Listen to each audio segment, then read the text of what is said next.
Hi, I'm Jeff Roberts, a community coach at AMP Lab at Electric Works. Been with the district for 22 years.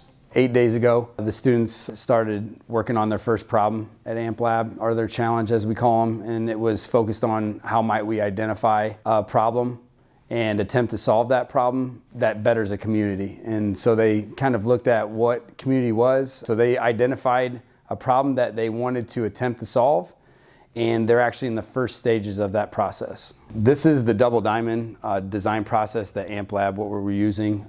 It starts with empathy, works through learn, eventually goes to prioritize, to imagine, create, and test.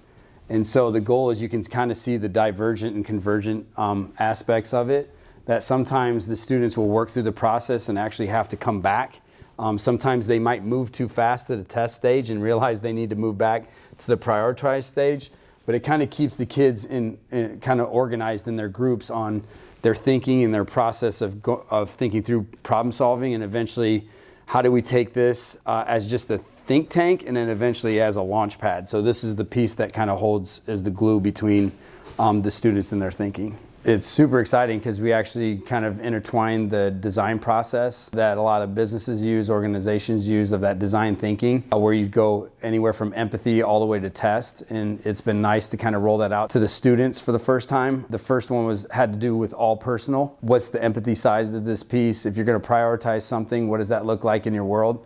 And now step back, and then now we're analyzing what the community needs and what the community has identified as a problem. With Riley kind of thinking through this piece for years, kind of on his own, it's kind of nice to watch the staff come together and watch the students come together and kind of put those ideals into play. I think we have 85 community members coming in after day 12 of this project starting. It's kind of interesting to watch the kids with that first two steps in the design process, empathy and learn, and having people come in, give the feedback, give I likes, I wonders, and then have the kids go back to either the drawing board or figure out how they can go next steps on these pieces and actually prioritizing where they're going to go with their eventual maybe solution. Making things authentic in the classroom means a lot to the students. You could see it on their faces today.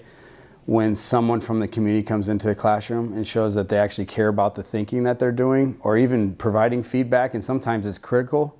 We would love, especially in the district and especially at AMP Lab, we would love people from all walks of life to come in and put themselves in the classroom again. And a lot of you haven't seen the classroom in years since you graduated. It'd be great to get you involved again in these kids' lives because they need you. Kids within the district need community members in their faces. They need ideas. They need authentic real-world problems that are going to excite them and connect to some of their passions and their interests. But I think what happens is it gives the kids a chance to actually understand that what they're doing in the classroom matters. And I think when you invite people from the public, it's just another chance for them to either build their confidence, motivate them to take their ideas to a next step, but also validate their thinking in their process. So AMP Lab, what we're trying to do is bring as many people in as we can from the community, from all different walks of life, and see how the students can be a resource for them and how they can be a resource for our students.